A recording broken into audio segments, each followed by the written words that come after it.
नीलाञ्जनसमाभासं रविपुत्रं यमाग्रजं छायामार्तण्डसम्भूतं तं नमामि शनैश्चरम्।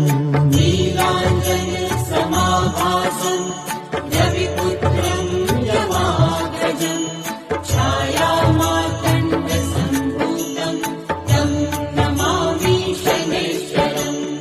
नीलाञ्जनसमाभासं रविपुत्रं यमाग्रजं छायामार्तण्डसम्भूतं तं नमामि शनैश्चरम्।